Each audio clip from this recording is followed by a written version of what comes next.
Historical background to Indian കോൺസ്റ്റിറ്റ്യൂഷനിലെ രണ്ടാമത്തെ ക്ലാസ്സാണ്. ആദ്യത്തെ ക്ലാസ്സിൽ റെഗുലേറ്റിംഗ് ആക്ടിനെ പറ്റി പറഞ്ഞു. റെഗുലേറ്റിംഗ് ആക്ടിന് ശേഷം പാസ്സാക്കിയ ആക്ടുകളെ കുറിച്ചാണ് ഈ ക്ലാസ്സിൽ പറയുന്നത്. മേജറായിട്ട് പിറ്റ്സിൻ്റെ ആക്ട് ഉണ്ട് 1784. പക്ഷെ അതിന് മുന്നേ റെഗുലേറ്റിംഗ് ആക്ടിന് ശേഷം പാസ്സാക്കിയ 1781 അമെൻഡിങ് ആക്ടിനെ പറ്റി പറയണം. അപ്പോൾ റെഗുലേറ്റിംഗ് ആക്ട് പാസ്സാക്കിയത് ബ്രിട്ടീഷ് ഈസ്റ്റ് ഇന്ത്യ കമ്പനിയെ റെഗുലേറ്റ് ചെയ്യാൻ അല്ലെങ്കിൽ കൺട്രോൾ ചെയ്യാൻ വേണ്ടിയിട്ടാണെന്ന് പറഞ്ഞു. അപ്പോൾ ഈസ്റ്റ് ഇന്ത്യ കമ്പനി കൺട്രോൾ ചെയ്യാൻ വേണ്ടിയിട്ട് ആണ് ഈ ആക്ട് പാസ്സാക്കിയത്. അത് പ്രകാരം ഒരു സുപ്രീം കോർട്ട് വന്ന കാര്യവും ഗവർണർ ജനറലിന് ആയ കാര്യവും പിന്നെ എക്സിക്യൂട്ടീവ് കൗൺസിൽ വന്ന കാര്യമൊക്കെ നമ്മൾ പറഞ്ഞു. പക്ഷെ എന്നിരുന്നാലും ഈ റെഗുലേറ്റിംഗ് ആക്ടിന് ഒരുപാട് പ്രശ്നങ്ങളുണ്ടായിരുന്നു, ഒരുപാട് പോരായ്മകളുണ്ടായിരുന്നു. അപ്പോൾ ആ പോരായ്മകളൊക്കെ പരിഹരിച്ച് കൊണ്ടാണ് അടുത്ത ആക്ട് പാസ്സാക്കിയത്. അപ്പോൾ 84 പിറ്റ്സിൻ്റെ ആക്ടാണ് ഒരു മേജർ ആക്ട് അതിന് ശേഷം. പക്ഷെ അതിന് മുന്നേ നമുക്ക് 1781 അമെൻഡിങ് ആക്ട് അല്ലെങ്കിൽ ഡിക്ലറേറ്ററി ആക്ട് അഥവാ ആക്ട് ഓഫ് സെറ്റിൽമെന്റ് എന്നൊക്കെ അറിയപ്പെടുന്ന ഈ ആക്ട് കൂടി നോക്കണം. നേരത്തെയുള്ള PSC എക്സാമിനൊന്നും ഇത് അത്ര ഇമ്പോർട്ടൻ്റ് അല്ലായിരുന്നു. പക്ഷേ ഇപ്പം നമുക്ക് എങ്ങനെയാണ് ചോദിക്കുന്നത് അറിയില്ല. സോ ഡിഗ്രി പ്രിലിംസിനായാലും മറ്റ് മെയിൻസ് എക്സാമിനും ഇതിൽ നിന്ന് ചോദിക്കാൻ സാധ്യതയുണ്ട്. അപ്പോൾ ഇതും കൂടെ നോക്കിയിട്ട് പോകാം. അപ്പോൾ ഈ ആക്ട് പാസ്സാക്കാനുള്ള കാരണം, എന്തിനാണ് ഈ ആക്ട് പാസ്സാക്കിയത്? നേരത്തെ പറഞ്ഞ റെഗുലേറ്റിംഗ് ആക്ടിൽ ഒരുപാട് പ്രശ്നങ്ങളുണ്ടായിരുന്നു. ഈസ്റ്റ് ഇന്ത്യ കമ്പനീനെ റെഗുലേറ്റ് ചെയ്യാൻ വേണ്ടിയിട്ട് കൊണ്ടുവന്ന ആക്ടാണെന്ന് ഞാൻ വീണ്ടും പറഞ്ഞു. അപ്പോൾ ഇതിനകത്തൊരു ഗവർണർ ജനറൽ ഉണ്ട്.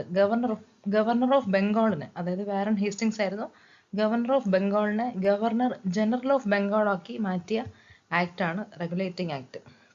പുള്ളിക്ക് കീഴിൽ ഒരു 4 മെമ്പേഴ്സ് ഉള്ള ഒരു എക്സിക്യൂട്ടീവ് കൗൺസിലിനെ നിയമിച്ചു. ഇതിൻ്റെ ഒരു പ്രശ്നം എന്ന് പറഞ്ഞാൽ, ഒരു കാര്യം നമ്മൾ ഓർക്കേണ്ടത്, ഈ ഗവർണർ ജനറൽ എന്ന് പറയുന്നത് ഈസ്റ്റ് ഇന്ത്യ കമ്പനിയുടെ റെപ്രസെൻറ്റേറ്റീവ് ആണ്. പക്ഷേ എക്സിക്യൂട്ടീവ് കൗൺസിൽ 73 റെഗുലേറ്റിംഗ് ആക്ടിന് ശേഷമാണ് പാസ്സാക്കിയത്. ആ എക്സിക്യൂട്ടീവ് കൗൺസിൽ ബ്രിട്ടീഷ് ക്രൗൺ നേരിട്ട് നിയമിക്കുന്ന ആൾക്കാരാണ്. അപ്പോൾ പറഞ്ഞു, റെഗുലേറ്റിംഗ് ആക്ട് പേര് തന്നെയുണ്ട് ഈസ്റ്റ് ഇന്ത്യ കമ്പനീനെ റെഗുലേറ്റ് ചെയ്യാനാണെന്ന്. അപ്പോൾ കമ്പനിയുടെ മേലിൽ ഒരു കൺട്രോൾ കൊണ്ടുവരാൻ വേണ്ടിയിട്ടാണ് അത്തരത്തിലുള്ള എക്സിക്യൂട്ടീവ് കൗൺസിൽ, ബ്രിട്ടീഷ് ക്രൗണിൻ്റെ ഡയറക്റ്റ് കൺട്രോൾ കൊണ്ടുവന്നത്. അപ്പോൾ ഇതിനകത്തുണ്ടായ പ്രശ്നം എന്താണെന്ന് പറഞ്ഞാൽ, നേരത്തെ ഗവർണർ ആയിരുന്നപ്പോൾ ഗവർണറിന് ഒറ്റയ്ക്ക് തീരുമാനം എടുക്കാം, ഒറ്റയ്ക്ക് കാര്യങ്ങൾ ഇംപ്ലിമെൻ്റ് ചെയ്യാൻ വേറെ ആരോടും ചോദിക്കേണ്ട. പക്ഷേ എക്സിക്യൂട്ടീവ് കൗൺസിൽ വന്നതിന് ശേഷം എക്സിക്യൂട്ടീവ് കൗൺസിലിലെ ഭൂരിപക്ഷം കൂടെ കിട്ടിയാൽ മാത്രമേ ഒരു തീരുമാനം നടപ്പിലാക്കാൻ കഴിയൂ. എക്സിക്യൂട്ടീവ് കൗൺസിൽ, കാര്യനിർവഹണ സമിതി. ഇവിടെ ഒരു കാര്യം ശ്രദ്ധിക്കുക, പേരിൽ എക്സിക്യൂട്ടീവ് കൗൺസിൽ എന്നാണെങ്കിലും ഇവർ തന്നെയാണ് ലെജിസ്ലേഷൻ പർപ്പസ്, അതായത് ലോ മേക്കിംഗ് ഒക്കെ ചെയ്യുന്നതും ഇവർ തന്നെയാണ്. അപ്പോൾ അന്ന് സെപ്പറേറ്റ് ബോഡിയൊന്നുമില്ല, ലെജിസ്ലേറ്റീവ് ബോഡിയൊന്നുമില്ല, ഇവർ തന്നെയാണ് കാര്യങ്ങളൊക്കെ ഡീൽ ചെയ്യുന്നത്. അപ്പോൾ നേരത്തെ ഈ പറഞ്ഞ പോലെ വാരൻ ഹേസ്റ്റിങ്സിന് ഒറ്റയ്ക്ക് തീരുമാനം എടുക്കുമായിരുന്നു. പക്ഷേ ഇപ്പോൾ എക്സിക്യൂട്ടീവ് കൗൺസിലും കൂടെ സപ്പോർട്ട് ചെയ്താലേ ഒരു കാര്യം നടപ്പിലാക്കാൻ കഴിയും. ഇവിടെ എന്ത് പറ്റിയെന്ന് പറഞ്ഞാൽ, ഈ എക്സിക്യൂട്ടീവ് കൗൺസിലുള്ള 4 മെമ്പേഴ്സും വാരൻ ഹേസ്റ്റിങ്ങുമായിട്ട്, അതിൽ 3 മെമ്പേഴ്സും വാരൻ ഹേസ്റ്റിങ്സും എപ്പോഴും അടിയാണ്, എപ്പോഴും തർക്കത്തിലാണ്. അവർ മിക്കവാറും ഈ വാരൻ ഹേസ്റ്റിങ്ങിൻ്റെ തീരുമാനത്തിനൊന്നും സപ്പോർട്ട് ചെയ്യില്ല. അപ്പോൾ എപ്പോഴും ഒരു കോൺഫ്ലിക്റ്റ് ഉണ്ടായിരുന്നു. അതുമാത്രമല്ല, 73 റെഗുലേറ്റിംഗ് ആക്ടിലൂടെ വന്ന സുപ്രീം കോടതി, കൽക്കത്തയിലെ സുപ്രീം കോടതി, ഈ സുപ്രീം കോടതിയുടെ ജുറിസ്ഡിക്ഷനിലും, അതായത് അധികാര പരിധിയിലും ഒരു ക്ലാരിറ്റി ഇല്ലായിരുന്നു. ഈ സുപ്രീം കോടതി എന്ന് പറയുമ്പോൾ നമ്മുടെ ഇന്നത്തെ സുപ്രീം കോടതി, ഇന്ത്യയുടെ സുപ്രീം കോടതിയായിട്ട് കമ്പയർ ചെയ്യരുത്. നമ്മുടെ സുപ്രീം കോടതി എന്ന് പറഞ്ഞാൽ ഇന്ത്യയിലെ തന്നെ ഏറ്റവും പവർഫുൾ ആയിട്ടുള്ള ഒരു ഇൻസ്റ്റിറ്റ്യൂഷനാണ്. ഈ സുപ്രീം കോടതി അത്രയും പവർ ഒന്നുമില്ല. ഒരു കാര്യം ഓർക്കുക, ഒരു പ്രൈവറ്റ് കമ്പനീനെ റെഗുലേറ്റ് ചെയ്യാൻ വേണ്ടിയിട്ടാണ് പ്രധാനമായും ഈ സുപ്രീം കോടതി കൊണ്ടുവന്നത്. അപ്പോൾ പ്രൈവറ്റ് കമ്പനി റെഗുലേറ്റ് ചെയ്യാൻ വേണ്ടി എന്ന് പറയുമ്പോൾ ഇതിൻ്റെ ഒരു അധികാര പരിധിയിൽ വരുന്ന ആൾക്കാരെന്ന് പറയുന്നത് ബ്രിട്ടീഷ് സബ്ജക്റ്റ് എന്ന് നമ്മൾ കഴിഞ്ഞ ക്ലാസ്സിൽ പറഞ്ഞു. ബ്രിട്ടീഷ് സബ്ജക്റ്റ് എന്ന് പറയുമ്പോൾ ഈ 3 പ്രൊവിൻസ് ഏതൊക്കെ, ബംഗാൾ, ബോംബെ, മദ്രാസ്, ഈ 3 പ്രൊവിൻസിലെ ബ്രിട്ടീഷ് ആൾക്കാരും പിന്നെ ഈ കമ്പനിക്കകത്ത് പണിയെടുക്കുന്ന ആൾക്കാരും. ഓക്കെ, അതിൽ ഇന്ത്യക്കാരും ഉണ്ടാവും. പക്ഷെ നേറ്റീവ് സബ്ജക്റ്റിനെ അവർ ഇവരുടെ അധികാര പരിധി, അതായത് ഈ കോടതിയുടെ അധികാര പരിധിയിൽ വരുന്നതല്ല. നേറ്റീവ് സബ്ജക്റ്റ് എന്ന് പറയുമ്പോഴത്തേക്കും ഇവിടെ ജനിച്ചു വളർന്ന, ഈ ഏരിയയിൽ ജനിച്ചു വളർന്ന ഇന്ത്യക്കാരായിട്ടുള്ള ആൾക്കാർ. അപ്പോൾ ഇങ്ങനെ സുപ്രീം കോടതിയുടെ അധികാര പരിധി എന്തൊക്കെയാണ് അതിൻ്റെ ജുറിസ്ഡിക്ഷൻ, ഇതിലൊരു ക്ലാരിറ്റി ഇല്ലായിരുന്നു. മാത്രമല്ല, സുപ്രീം കോടതി മിക്കവാറും കമ്പനിയുടെ റവന്യൂ മാറ്റേഴ്സിലും ഒക്കെ ഇടപെടാൻ തുടങ്ങി, എക്സിക്യൂട്ടീവ് ഡിസിഷനെ ബാധിക്കാൻ തുടങ്ങി. ഈ ഗവർണർ ജനറലിൻ്റെ അധികാരങ്ങളെയും അല്ലെങ്കിൽ അയാളുടെ ആക്ഷൻസിനെയൊക്കെ ഇങ്ങനെ ചെക്ക് വയ്ക്കാൻ തുടങ്ങിയെന്ന് വേണമെങ്കിൽ പറയാം. അപ്പോൾ എന്ത് പറ്റിയെന്ന് പറഞ്ഞാൽ, വാരൻ ഹേസ്റ്റിങ്സ് കത്തെഴുതി. നേരത്തെ ഗവർണർ ആയിരുന്നപ്പോൾ എനിക്ക് ഇതിലും പവർ ഉണ്ടായിരുന്നു. നിങ്ങൾ എന്നെ പിടിച്ച് ഗവർണർ ജനറൽ ഒക്കെ ആക്കി. പക്ഷെ പേരിൽ മാത്രമേ ഗുമ്മുള്ളൂ. എനിക്ക് പഴയ പവർ പോലും ഇല്ല. എൻ്റെ എക്സിക്യൂട്ടീവ് കൗൺസിലുള്ള ആൾക്കാരാണെങ്കിൽ എന്നെ ഒരു തീരുമാനം നടപ്പിലാക്കാൻ സമ്മതിക്കുന്നില്ല. നിങ്ങൾ എന്ത് പണിയാണ് കാണിച്ചതെന്നൊക്കെ പറഞ്ഞിട്ട് ഹി വാസ് വെരി ഫ്രസ്ട്രേറ്റഡ്. അപ്പം പുള്ളി ബ്രിട്ടീഷ് ക്രൗണിന് ലെറ്റർ എഴുതി. ഇതൊക്കെ മനസ്സിലാക്കാൻ ഓർത്ത് വയ്ക്കാൻ വേണ്ടിയിട്ട് പറയുന്നതാണ് ഇങ്ങനെയൊക്കെ. അപ്പോൾ ബ്രിട്ടീഷ് പാർലമെന്റ് അല്ലെങ്കിൽ ക്രൗൺ പറഞ്ഞു ഓക്കെ നമുക്ക് പരിഹാരം ഉണ്ടാക്കാം. അങ്ങനെ പരിഹാരം ഉണ്ടാക്കാൻ വേണ്ടിയിട്ട് ആക്ട് പാസ്സാക്കപ്പെട്ട ആക്റ്റാണ് അമെൻഡിങ് ആക്ട് അഥവാ ആക്ട് ഓഫ് സെറ്റിൽമെന്റ് അല്ലെങ്കിൽ ഡിക്ലറേറ്ററി ആക്ട്. അതിൻ്റെ ബാക്കി കാര്യങ്ങളിലേക്ക് നമുക്ക് നോക്കാം. ഓക്കെ, അപ്പോൾ ഈ ആക്ടിന്റെ ഒരു മെയിൻ പ്രൊവിഷൻ എന്ന് പറയുന്നത് സുപ്രീം കോടതിയുടെ ജുറിസ്ഡിക്ഷൻ അധികാരപരിധി ചുരുക്കപ്പെട്ടു. ജോഗ്രഫിക്കൽ ഒരു അല്ലെങ്കിൽ ഏരിയ വൈസ് അധികാരപരിധി. നേരത്തെ 3 പ്രൊവിൻസും ഉണ്ടായിരുന്നു, മദ്രാസ്, ബംഗാൾ, ബോംബെ. ഈ 3 പ്രൊവിൻസും സുപ്രീം കോടതിയുടെ അധികാരപരിധിയിൽ വരുന്നതായിരുന്നു. പക്ഷേ ഇപ്പോൾ അത് കൽക്കട്ട മാത്രമാക്കി ചുരുക്കപ്പെട്ടു അമെൻഡിങ് ആക്ടിലൂടെ. അത് മാത്രമല്ല, കമ്പനിയുടെ റവന്യൂ മാറ്റേഴ്സിലും കമ്പനിയുടെ അഡ്മിനിസ്ട്രേറ്റീവ് ഫംഗ്ഷൻസിലും ഇടപെടരുത് എന്നും കൂടി ഒരു നിബന്ധന വെച്ചു. വാറൻ ഹേസ്റ്റിങ്സ് പറഞ്ഞതുപോലെ റവന്യൂ മാറ്റേഴ്സിലും അഡ്മിനിസ്ട്രേറ്റീവ് ഫംഗ്ഷൻസിലും ഇനി കോടതി ഇടപെടില്ല. അപ്പോൾ ഒരു മേജർ കോൺഫ്ലിക്റ്റ് അവിടെ സോൾവ് ചെയ്യാണ്. പിന്നെ കമ്പനിയുടെ ഒഫീഷ്യൽസ് അവരുടെ ഒഫീഷ്യൽ കപ്പാസിറ്റിയിൽ നിന്നുകൊണ്ട് ചെയ്യുന്ന കാര്യങ്ങളിൽ ചോദ്യം ചെയ്യാൻ പാടില്ല എന്നും കൂടി എന്ത് വന്നു, ഒരു നിബന്ധന വന്നു. ഓക്കെ, അപ്പോൾ കമ്പനിയിലെ ഒഫീഷ്യൽസിന് ഇനി അത്ര വേഗമൊന്നും കോടതി കയറ്റാൻ പറ്റില്ല. കോടതിയുടെ അധികാരപരിധി ചുരുക്കിയ കാര്യം പറയുമ്പോൾ മറ്റൊരു പോയിന്റും കൂടെ ശ്രദ്ധിക്കുക, ഞാനതിവിടെ പറഞ്ഞിട്ടില്ല. കോടതിക്ക് 2 ടൈപ്പ് ജുറിസ്ഡിക്ഷൻ ഉണ്ട്.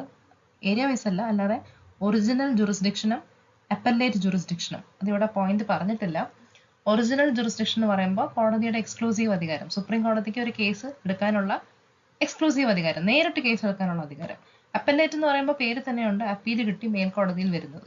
അപ്പൊ ഇങ്ങനെ 2 അധികാര പരിധികൾ ഉണ്ടായിരുന്നു. പക്ഷേ ഈ ഒരു അമെൻഡിങ് ആക്ടിലൂടെ 1781 അമെൻഡിങ് ആക്ടിലൂടെ ആ അപ്പല്ലേറ്റ് ജുറിസ്ഡിക്ഷൻ എന്ന് പറയുന്ന ഒരു കാര്യം അതെടുത്ത് മാറ്റിയിട്ട് ഗവർണർ ജനറലിന്റെ കൗൺസിലിന് കൊടുത്തു. അതായത് ഇനി മുതൽ പ്രൊവിൻസുകളിൽ നിന്നും അപ്പീൽ പ്രകാരം ഒരു കേസ് വന്നു കഴിഞ്ഞാൽ അത് സുപ്രീം കോടതി ആയിരിക്കില്ല, മറിച്ച് ഗവർണർ ജനറലിന്റെ കൗൺസിൽ ആയിരിക്കും തീരുമാനിക്കുക. ഗവർണർ ജനറലും അയാളുടെ കൗൺസിലും ആയിരിക്കും ഇനി മുതൽ അതിൽ ആ കേസ് കേൾക്കുക. ഓക്കെ, അപ്പൊ അതുകൊണ്ട് കോടതിനെ ലിമിറ്റ് ചെയ്യപ്പെട്ടു എന്ന് നമുക്ക് അക്ഷരാർത്ഥത്തിൽ പറയാം. പിന്നെ മറ്റൊരു സംഗതി നടന്നത്, ബ്രിട്ടീഷ് സബ്ജക്റ്റ് മാത്രമായിരുന്നു കഴിഞ്ഞ റെഗുലേറ്റിംഗ് ആക്ടിൽ ഈ സുപ്രീം കോടതി ഡീൽ ചെയ്തിരുന്നത്. പക്ഷേ ഇവിടെ ഒരു ഇൻക്ലൂഷൻ എന്നോണം കൽക്കത്തയിലെ ഇന്ത്യൻ സബ്ജക്റ്റ്, ബ്രിട്ടീഷ് സബ്ജക്റ്റ് എന്ന് പറയുമ്പോഴത്തേക്കും ബ്രിട്ടീഷുകാരായിട്ടുള്ള ആൾക്കാർ, പിന്നെ ഈസ്റ്റ് ഇന്ത്യ കമ്പനിയിൽ പണിയെടുക്കുന്ന ഇന്ത്യക്കാരുൾപ്പെടെ. പക്ഷേ ഇവിടെ നേറ്റീവ് സബ്ജക്റ്റും കൂടി ഡീൽ ചെയ്യാൻ വേണ്ടിയിട്ട് ഒരു തീരുമാനമായി. നേറ്റീവ് സബ്ജക്റ്റ് ഡീൽ ചെയ്യുമ്പോൾ അതിനകത്ത് നമ്മുടെ ഇന്ത്യക്കാരാണ്, ഇവിടെ ജീവിച്ച് താമസിക്കുന്ന ഇവിടെയുള്ള ഇന്ത്യക്കാർ, അതാണ്. അപ്പോൾ ആ ഇന്ത്യക്കാരെ ഡീൽ ചെയ്യുമ്പോൾ ഒരുപാട് ഹിന്ദുക്കളുണ്ടാവും, മുസ്ലിംസ് ഉണ്ടാവും. അപ്പോൾ അവരുടെ ആ ഒരു റിലീജിയൻ അനുസരിച്ച് അവരുടെ കേസുകൾ നോക്കാനുള്ളൊരു പ്രൊവിഷനും കൂടെ ഈ ഒരു 1781 അമെൻഡിങ് ആക്ടിലൂടെ ഒരു ഇൻക്ലൂഷനാണ് ഉദ്ദേശിച്ചത്. ബ്രിട്ടീഷ് സബ്ജക്റ്റ് മാത്രമല്ല, കൽക്കത്തയിലെ നേറ്റീവ് സബ്ജക്റ്റും കൂടി ഹിയർ ചെയ്യാനുള്ള ഒരു അധികാരം സുപ്രീം കോടതിക്കുണ്ട്. ഇനി ഇതിന്റെ സിഗ്നിഫിക്കൻസ് എന്ന് പറഞ്ഞാൽ ജുഡീഷ്യറിയും എക്സിക്യൂട്ടീവും തമ്മിൽ നിലനിന്നിരുന്ന ഒരു മേജർ കോൺഫ്ലിക്റ്റ് ഒരു പരിധി വരെ സോൾവ് ചെയ്യപ്പെട്ടു. അതുകൊണ്ട് നമുക്കൊരു ജുഡീഷ്യൽ എക്സിക്യൂട്ടീവ് ബൗണ്ടറീസ് ഡിഫൈൻ ചെയ്യാൻ ശ്രമിച്ച ആദ്യത്തെ ആക്ട് എന്ന് വേണമെങ്കിൽ പറയാം. ഡിഫൈൻ ചെയ്തു എന്ന് പറയുന്നില്ല, പക്ഷെ ഒരു ഫസ്റ്റ് അറ്റംപ്റ്റ് നടന്നു എന്നോണം നമുക്ക് പറയാം. പക്ഷെ എന്നിരുന്നാലും ഇതിനകത്തുണ്ടായിരുന്ന എല്ലാ ടെൻഷൻസും റിമൂവ് ചെയ്യപ്പെട്ടില്ല. ഇപ്പോഴും കുറെ ക്ലാരിറ്റീസ് വരാനുണ്ടായിരുന്നു. ക്രൗണും കമ്പനിയും തമ്മിലുള്ള ഒരു റിലേഷൻഷിപ്പ്, ശരിക്കും ആരാണ് ഭരിക്കുന്നത് എന്നുള്ള ഒരു ക്ലാരിറ്റി കുറവൊക്കെ ഉണ്ടായിരുന്നു. അത് പരിഹരിക്കാൻ വേണ്ടിയിട്ട് മറ്റ് ആക്ടുകൾ പാസ്സാക്കപ്പെടുകയാണ്. ഓക്കെ, നമുക്ക് അടുത്തതിലേക്ക് പോവാം. സോ 1781 ആക്ടിനും ഈ പറഞ്ഞ മേജർ കോൺഫ്ലിക്റ്റ് 73 റെഗുലേറ്റിംഗ് ആക്ടിലെ കുറെ കോൺഫ്ലിക്റ്റിനൊന്നും പരിഹാരം ഉണ്ടാക്കാൻ സാധിച്ചില്ല. അതുകൊണ്ട് വീണ്ടും പിറ്റ്സിന്റെ ആക്ട് വരെയാണ് 1784 പിറ്റ്സിന്റെ ആക്ട്. വില്യം പിറ്റ്സ് എന്ന് പറയുന്ന ഒരു ബ്രിട്ടീഷ് പ്രധാനമന്ത്രിയുടെ പേരിൽ ആ പിറ്റ്സാണ് ഈ പിറ്റ്സിന്റെ ആക്ട് 1784. ഈ ആക്ടിന്റെ കൂടുതൽ ഡീറ്റെയിൽസിലേക്ക് നമുക്ക് നോക്കാം. 73 പിറ്റ്സിന്റെ ആക്ടിന് ഒരു എഫക്റ്റീവ് കൺട്രോൾ കൊണ്ടുവരാൻ സാധിച്ചില്ല എന്ന് തന്നെ പറയാം. കാര്യം കറപ്ഷൻ 73 റെഗുലേറ്റിംഗ് ആക്ട് കൊണ്ടുവരാൻ കാര്യം എന്താ, ഈസ്റ്റ് ഇന്ത്യ കമ്പനിക്ക് അത് ഭയങ്കര കറപ്ഷൻ, ഈസ്റ്റ് ഇന്ത്യ കമ്പനിയിലുള്ള ഒഫീഷ്യൽസിന്റെ കറപ്ഷൻ കാരണം ഒഫീഷ്യൽസ് രക്ഷപ്പെടുന്നതല്ലാതെ കമ്പനി നഷ്ടത്തിലാണ് ഓടുന്നത്. ആ കറപ്ഷനൊക്കെ ഒന്ന് കൺട്രോൾ ചെയ്യാൻ വേണ്ടിയിട്ടാണ് റെഗുലേറ്റിംഗ് ആക്ട് വന്നത്. പക്ഷേ റെഗുലേറ്റിംഗ് ആക്ടിനും എഫക്റ്റീവായിട്ട് ഈ കറപ്ഷൻ നിർത്താനോ ഒന്നും സാധിച്ചില്ല. അപ്പോഴും ഒരു എഫക്റ്റീവ് കൺട്രോൾ കൊണ്ടുവരാൻ സാധിച്ചില്ല എന്ന് തന്നെ പറയാം. പിന്നെ കമ്പനിയും ബ്രിട്ടീഷ് ഗവൺമെന്റും തമ്മിലുള്ള ഒരു കണ്ടിന്യൂസ് കോൺഫ്ലിക്റ്റ്, ആരാണ് കൂടുതൽ പവർ അല്ലെങ്കിൽ കൂടുതൽ അധികാരമുള്ളത് ആർക്കാണെന്നൊക്കെയുള്ള ഒരു തർക്കം ഉണ്ടായിരുന്നു. പിന്നെ വേറൊരു പോയിന്റ് എന്ന് പറഞ്ഞാൽ ബ്രിട്ടീഷ് പാർലമെന്റിന് ആക്ച്വലി ഇന്ത്യയുടെ മേലിൽ ഒരു ഡയറക്റ്റ് പൊളിറ്റിക്കൽ കൺട്രോൾ, അവരാണ് ഭരിക്കുന്നത് എന്നുള്ള രീതിയിൽ ഒരു പൊളിറ്റിക്കൽ കൺട്രോൾ കൊണ്ടുവരണം എന്നുള്ള ഒരാവശ്യം കൂടി ഉണ്ടായിരുന്നു പിറ്റ്സിന്റെ ആക്ടിലെ മേജർ പ്രൊവിഷൻ. അപ്പൊ ഇതിന്റെ ഒരു മേജർ പ്രൊവിഷൻ എന്ന് പറഞ്ഞാൽ ഒരു ഡുവൽ കൺട്രോൾ സിസ്റ്റം അഥവാ ഡബിൾ ഗവൺമെന്റ് എന്നും പറയാം, ഡുവൽ ഗവൺമെന്റ് എന്നും പറയാം. ഓക്കെ, അങ്ങനെ ഒരു സിസ്റ്റം ആദ്യമായിട്ട് ഇൻട്രൊഡ്യൂസ് ചെയ്തു. എന്താണ് ഈ ഡുവൽ ഗവൺമെന്റ് അല്ലെങ്കിൽ ഡബിൾ ഗവൺമെന്റ് എന്നൊക്കെ പറഞ്ഞാൽ രണ്ട് സിസ്റ്റം ഇൻട്രൊഡ്യൂസ് ചെയ്തു.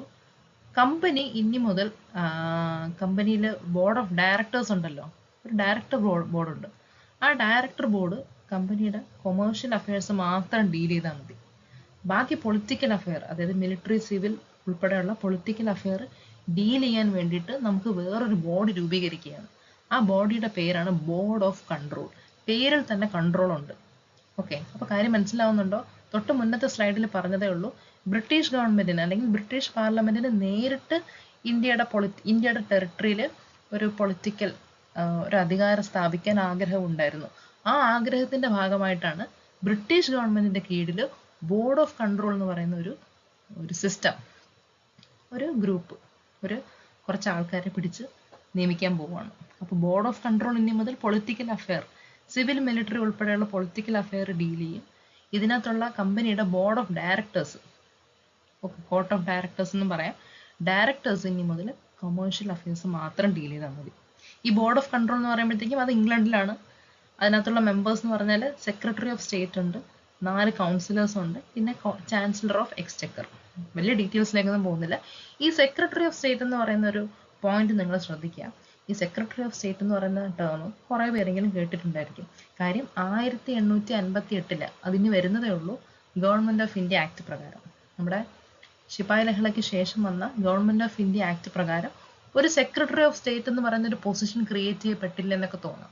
പക്ഷെ അത് secretary of state for India എന്നാണ്. ഇത് സെക്രട്ടറി ഓഫ് സ്റ്റേറ്റ് ആണ്. ഈ secretary of state board of control, പിറ്റ്സിന്റെ ആക്ട് പ്രകാരം രൂപപ്പെട്ട ബോർഡ് ഓഫ് കൺട്രോളിലെ അംഗമാണ്. അപ്പൊ ആ വ്യത്യാസം മനസ്സിലാക്കുക. ഓക്കെ, ചിലപ്പോൾ താഴെ തന്നിരിക്കുന്ന സ്റ്റേറ്റ്മെന്റുകളിൽ തെറ്റേതാണ്, സെക്രട്ടറി ഓഫ് സ്റ്റേറ്റ് എന്ന് കാണുമ്പോൾ നമുക്ക് ആദ്യമേ ഓർമ്മ വരുന്നത് ഗവൺമെന്റ് ഓഫ് ഇന്ത്യ ആക്ട് ആയിരിക്കും. പക്ഷെ ശ്രദ്ധിക്കുക, അവിടെ ഒരു വാലും കൂടെ ഉണ്ട്. Secretary of state for India ആണ് ഗവൺമെന്റ് ഓഫ് ഇന്ത്യ ആക്ട് പ്രകാരം ക്രിയേറ്റ് ചെയ്യപ്പെട്ടത്. അത് ഓർത്തിരിക്കുക. അപ്പൊ 6 മെമ്പേഴ്സ് ഉൾപ്പെടെയുള്ള 6 മെമ്പേഴ്സ് ഇൻക്ലൂഡ് ചെയ്യുന്ന ഒരു ബോർഡ് ഓഫ് കൺട്രോൾ ക്രിയേറ്റ് ചെയ്യപ്പെട്ടു. അത് ബ്രിട്ടീഷ് ഗവൺമെന്റ് ആണ് ക്രിയേറ്റ് ചെയ്യുന്നത്. അപ്പോൾ കമ്പനിയുടെ മുകളിൽ ഒരു റെഗുലേഷൻ ആണ്, കമ്പനീനെ കൺട്രോൾ ചെയ്യാണ്. ഓക്കെ, ബ്രിട്ടീഷ് ഗവൺമെന്റിന്റെ ഒരു കണ്ണ് ഉണ്ട്.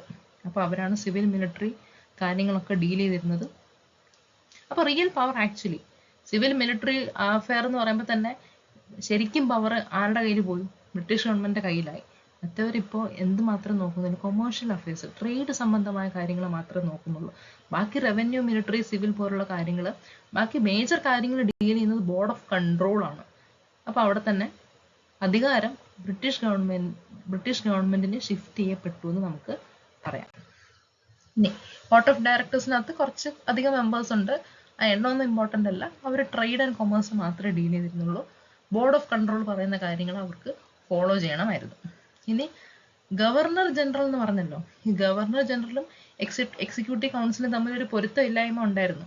അതിൽ 4 മെമ്പേഴ്സ് ഉണ്ടായിരുന്നു, 3 മെമ്പേഴ്സുമായിട്ട് അത്ര യോജിച്ച് പോകുന്നില്ലായിരുന്നു എന്നൊക്കെ പറഞ്ഞു റെഗുലേറ്റിംഗ് ആക്ട് തുടങ്ങിയതിന് ശേഷം. ഇവിടെ ഈ പറയുന്ന കൗൺസിൽ മെമ്പേഴ്സിന്റെ അംഗസംഖ്യ കുറയ്ക്കുകയാണ്. കൗൺസിലിനകത്ത് നേരത്തെ 4 പേരുണ്ടായിരുന്നു, പക്ഷെ ഇവിടെ അത് 3 ആയിട്ട് ചുരുക്കുകയാണ്. 3 ആയിട്ട് ചുരുക്കുക മാത്രമല്ല, ഗവർണർ ജനറലിന് വീറ്റോ പവർ എന്ന് പറയുന്ന ഒരു സ്പെഷ്യൽ അധികാരം കൂടെ കൊടുക്കുകയാണ്. നോക്കണം, അപ്പൊ കൗൺസിൽ മെമ്പേഴ്സിന്റെ അംഗം കുറച്ചു, ഗവർണർ ജനറലിന് വീറ്റോ പവറും കൊടുത്തു. അപ്പൊ ഇനി എന്ത് പറ്റുമെന്ന് പറഞ്ഞാല്, even council members, executive council അംഗങ്ങളെല്ലാം ഒരു തീരുമാനം നടപ്പാക്കാൻ ഓക്കെ ആണെന്ന് പറഞ്ഞാലും വാറൻ ഹേസ്റ്റിങ്സ് അല്ലെങ്കിൽ ഗവർണർ ജനറൽ പറ്റില്ല എന്ന് പറഞ്ഞാൽ ആ തീരുമാനം നടപ്പിലാക്കില്ല. വീറ്റോ പവർ എന്താണെന്ന് അറിയാലോ. അപ്പൊ അങ്ങനെ ഒരു ഒരു ഒരു ഒരു എന്താണ് ഒരു അധികാരം ഗവർണർ ജനറലിന് കിട്ടി. പുള്ളി ചോദിച്ചു, ഞാനിവിടെ ഗവർണർ ജനറൽ എന്ന് പറഞ്ഞിരിക്കുന്നു, എനിക്ക് എന്തെങ്കിലും ഒരു പ്രിവിലേജ്, ഒരു അധികാരം വേണ്ടേ? അപ്പോൾ ഓക്കെ, വീറ്റോ പവർ കൊടുത്തു. അത് മാത്രമല്ല, ബോംബെ മദ്രാസ് പ്രൊവിൻസസ് അല്ലെങ്കിൽ പ്രസിഡൻസീസ് ഈ ബംഗാളിന്റെ സബോർഡിനേറ്റ് ആയിട്ട് കൊണ്ടുവരികയും ചെയ്തു. ഓക്കെ. അപ്പോൾ ഈ 84-ലെ ഈ പിറ്റ്സിന്റെ ആക്ടിന്റെ ഒരു സിഗ്നിഫിക്കൻസ് എന്ന് പറഞ്ഞാൽ ബ്രിട്ടീഷ് ഗവൺമെന്റിന്റെ ഒരു സുപ്രീമസി കമ്പനിക്ക് മേലെ കൊണ്ടുവന്ന ഒരു ആക്ട് ആണെന്ന് പറയാം. ഓക്കെ. എന്താ പറയാൻ കാര്യം, ഒരു പോയിന്റ് പറയാൻ വിട്ടുപോയി. കമ്പനിയുടെ ടെറിട്ടറീസ്, ഇന്ത്യയിലുള്ള കമ്പനിയുടെ ടെറിട്ടറീസിനെ ഫോർ ദി ഫസ്റ്റ് ടൈം അത് ബ്രിട്ടീഷ് ഗവൺമെന്റിന്റെ പൊസഷൻസ് ആണ് എന്ന് വിളിച്ച ഒരു ആക്ട് കൂടിയാണ് പിറ്റ്സിന്റെ ആക്ട് 1784. ഓക്കെ. പിന്നെ ആ പോയിന്റ് ഓർത്തിരിക്കാം. പിന്നെ കൊമേഴ്ഷ്യൽ പൊളിറ്റിക്കൽ ഫങ്ഷൻസ് സെപ്പറേറ്റ് ചെയ്യപ്പെട്ട ആക്ട് ആണ്. ഒരു സെൻട്രലൈസ്ഡ് റെസ്പോൺസിബിൾ അഡ്മിനിസ്ട്രേഷൻ, ഒരു കേന്ദ്രീകൃത റെസ്പോൺസിബിൾ ആയിട്ടുള്ള അഡ്മിനിസ്ട്രേഷന് ഒരു ബിഗിനിങ് ആണെന്നൊക്കെ പറയാം. ക്രൗൺ റൂൾ 1858-ലാണ് ക്രൗൺ റൂൾ ഒഫീഷ്യലി സ്റ്റാർട്ട് ചെയ്യുന്നത്. എന്നാൽ പോലും അതിൻ്റെ ഒരു ഫൗണ്ടേഷൻ ആയിട്ട് വരുന്ന ഒരു ആക്ട് കൂടിയാണെന്ന് പറയാം. ഓക്കെ. ഇനി ഇതിൻ്റെ ലിമിറ്റേഷൻസ് എന്ന് പറഞ്ഞാൽ ഒരുപാട് ക്ലാരിറ്റി കുറവ്, ഒരു ക്ലാരിറ്റി കുറവ് ഇവിടെ ഉണ്ടായിരുന്നു. കാര്യം ഇപ്പോൾ ഗവർണർ ജനറലിന് ആക്ച്വലി 2 മാസ്റ്റേഴ്സ് ഉണ്ട്. ബോർഡ് ഓഫ് കൺട്രോളും ഉണ്ട്, കോർട്ട് ഓഫ് ഡയറക്ടേഴ്സും ഉണ്ട്. സോ ഈ 2 മാസ്റ്റേഴ്സിനെ സെർവ് ചെയ്യേണ്ട ഉത്തരവാദിത്തം ഈ പറയുന്ന ഗവർണർ ജനറലിനുണ്ട്. അത് മാത്രമല്ല, ഇവരുടെ ഫങ്ഷൻസ് സെപ്പറേറ്റ് ചെയ്യപ്പെട്ടെങ്കിലും അതിലൊരു ക്ലാരിറ്റി കുറവ് ഉണ്ടായിരുന്നു. വളരെ കോംപ്ലക്സ് ആയിട്ടുള്ളൊരു അഡ്മിനിസ്ട്രേറ്റീവ് സ്ട്രക്ചർ ആയിരുന്നു ഈ ആക്ടിൻ്റെത്. അപ്പോൾ ഇതിനെ തുടർന്ന് വരുന്ന ബാക്കി ആക്ടുകൾ ഇനി എന്ത് സംഭവിച്ചു എന്നുള്ളത് അടുത്ത വീഡിയോസിൽ പറയാം. അപ്പോൾ വീഡിയോ ഇഷ്ടപ്പെട്ടാൽ സപ്പോർട്ട് ചെയ്യാം. Thank you.